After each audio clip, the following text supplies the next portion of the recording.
So what happens if you do end up losing a lot of weight after face and neck lift? Well, you might actually end up losing a lot of the fat in the face that actually helps keep you looking younger. So I don't generally recommend patients go out of their way to lose a significant amount of weight before face and neck lift. There's multiple reasons for this. First of all, before any surgery, you should already be at a healthy weight.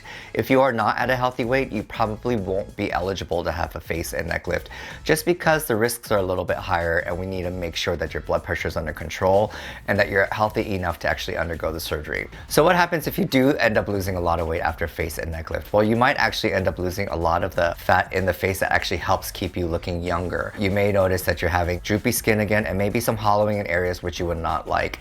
In that case, you could either gain weight back or you can do another procedure such as fat grafting to add volume back into the face. All in all, I prefer my patients to be at a healthy weight before surgery. So whether that means you need to gain a little bit of weight or lose a little bit of weight, that is the best thing to do. If you tend to have a chubbier face before surgery, there may be little extra procedures that can be done, such as a little bit of liposuction around the neck and maybe a bulk of fat pad removal, or a type of facelift that kind of removes some volume from the face. And vice versa, if you're starting a facelift with a very skinny or hollow face, then we definitely need to plan on adding fat during the surgery. So I would probably take some fat from somewhere around your body, let's say your stomach or your flanks, and process that fat and put it in the face. The areas of the face which tend to need a little bit more fat are around the eyes and in the cheek area.